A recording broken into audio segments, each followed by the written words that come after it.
You start telling me what is going on right now, or I am not going to be able to protect you. Oh, come on. You have no authority here. This is Taiwan.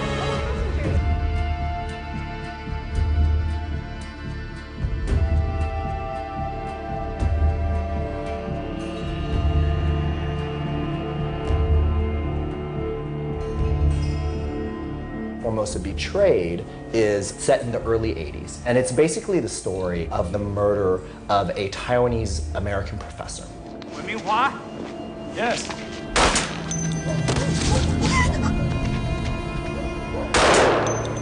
And it turns out that this professor was being spied upon by his own students, and those students were being hired by the government of Taiwan at the time. Through a series of events, an American FBI agent ends up going to Taiwan to chase the killers. He finds out that the killers are actually Chinese mafia, hired by the government to kill political dissidents in the United States. This was found here at the crime scene. These cigarettes are unavailable for purchase here in the States. I thought that the evidence suggested something somewhat outside my jurisdiction. In this case, where you have a complicated story that's unfamiliar to American audiences, they've made the hero a wide-eyed American, so he can take you through the story. Don't use your phone. They're listening. Who's listening? You really see the whole journey through the eyes of James Van Der Beek. Get out. You don't like girls? I don't like horse. Come on. Get out.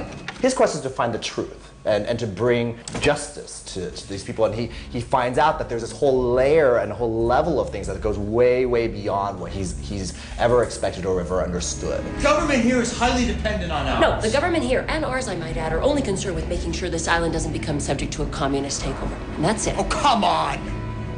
I don't buy for 1 second that you believe that. You're not stupid and you're not naive. I loved the script. I thought it was a terrific story, one that certainly needed to be told. Yeah, to be true to yourself, huh? Do the right thing. Only you know what that is. I think there's a tremendous sense of responsibility. Not so much for us, but for them, the producers, the people who have put the money up to make this movie, want this movie to be significant. Action! As a filmmaker, you're often getting projects that don't have any kind of world perspective. So when you do get something that has a larger view, it's actually quite a treat because you have the ability to affect people. What's 228? February 28, 1947. Chiang Kai-shek's army killed 20,000 Taiwanese in 1 week. It's illegal to talk about it. What did I say? Independence. The scene that we were inspired by was an event in Kaohsiung, and we had about 800 extras, almost all from the Bangkok area, but also a great number of Taiwanese people that had come out in order to be extras in the scene. And it was quite an incredible experience because in the scene, all 800 people are shouting independence in Taiwanese. And to hear 800 people shouting something in unison is quite moving for me. To have a group of people all be fighting for the same thing is an incredible thing, whether you're documenting it for a film or whether you're reporting news. What I guess I would hope people would take away from the movie, it sort of doesn't matter who we are or where we live, this sort of basic yearning in all of us, I think, is simply be able to be free, which is to say, to be heard, to be able to speak, and to not be punished for it. I think we struggle with it in this country too, but it's obviously a huge struggle in a place like Taiwan. All right, gentlemen, shall we? I'm sorry you had to see that. 其实里面让我印象非常深刻，还有一个场景，就是其实当他们已经快追查到事件的核心，就他竟然被带到一群官员的面前。对，这真的很有意思，因为对，如果以我们现在台湾人来讲，或是当时的美国人来到台湾，他们一定不会想象有这样的状况，因为你做错事，你就是被警察抓去嘛，你或是被起诉嘛。那因为他没有做错事，但是他快要把政府想要掩饰的事情挖掘出来，所以他们弄了一个非常不法治的一个环境，反而办案的人被审判了。那这几个官员也没有把事情讲清楚，他问的问题他们也没有要回答，他们只是要给他压力，叫你不要再弄。所以这种很经典的场景就出现了，就是一堆莫名其妙的官员审判一个在办案的人。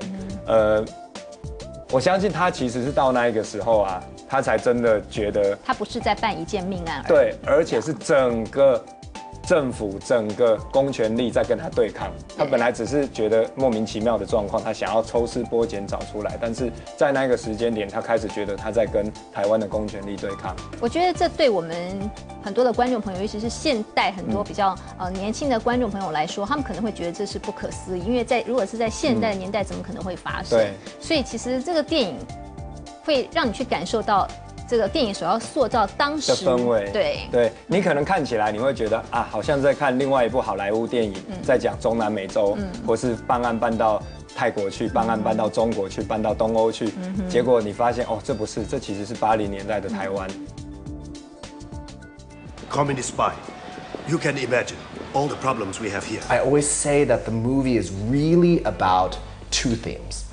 One is the theme of identity, and the second is the theme of justice, which, of course, in movie terms means lack of identity and injustice, which are kind of themes I think that are very universal. One's an American citizen. His widow is an American citizen. Do you have proof that Wynn was assassinated by the Taiwanese government?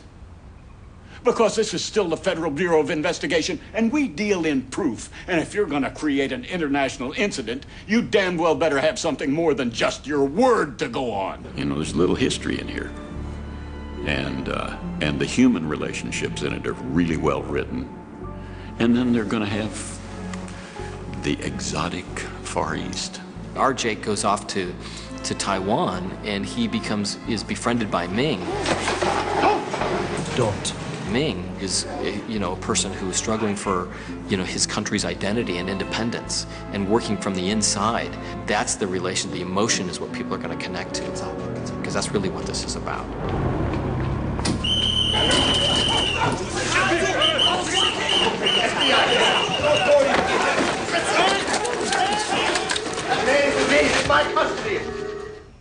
The Chinese say we are their brothers.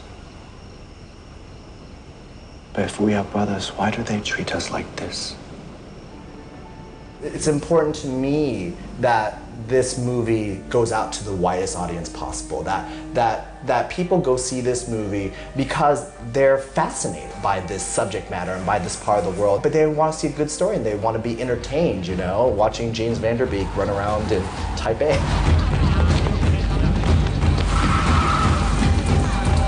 I think everybody on the cast and crew has dedicated way above and beyond the call of duty in terms of what's usually required for a film, because people have responded so passionately to the material and are big believers in what the message of the film has to say.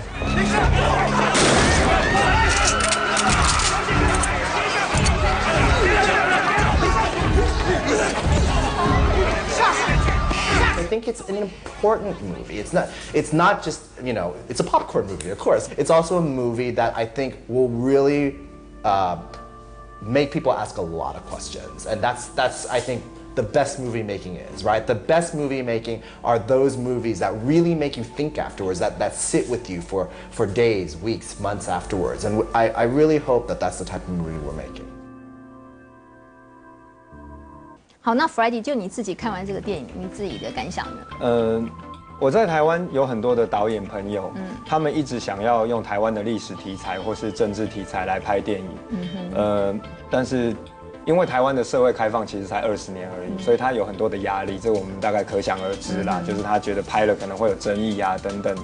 但是我们看到被出卖的台湾出来以后，其实我相信会给这些导演很大的鼓励跟勇气，因为这一位制作人他全部是自己一个人想尽办法，全美国在台侨里面去筹资，然后把他平常在好莱坞的朋友 crew 起来，然后做出这样子的电影。这丰富了台湾的片型啊。台湾其实你说什么片都有嘛，文艺片啊、喜剧片啊等等的。但是政治题材一直是不管欧洲还是好莱坞一定很重要的一种片型。那我自己有一个很大的感触，就是这一部电影将会让很多有兴趣想要拍这种电影的导演也比较有勇气可以来拍。那我觉得这对台湾的电影非常的好。这这部电影之前在美国上映的时候，就有很多侨胞他们的反应是非常热烈。那当然也有很多人在问说，什么时候这个台湾的观众朋友可以看到？所以现在这个电影终于要跟大家见面了，而且还要特别一提的是，这里面的男主角被比喻是布莱德彼特的接班人。对，包括里面不管是这个男主角还是其他的演员，大家其实常常都会在影集或是电影里面看到，所以你看起来不陌生，但是他在讲台湾的电影的台湾的当时的社会状况，所以这其实蛮好玩的啦。身为一个台湾人，终于有一天注意到台湾的题材，这蛮有意思的。而且是用悬疑的方式来拍摄，对，让大家可以去感受一下当时这个台湾的氛围，还有电影里面呈现的状况是什么样的一个情形。那今天谢谢 Freddy， 谢谢主持人，谢谢。最夯特区轻松拿奖品，我们马上回来哟。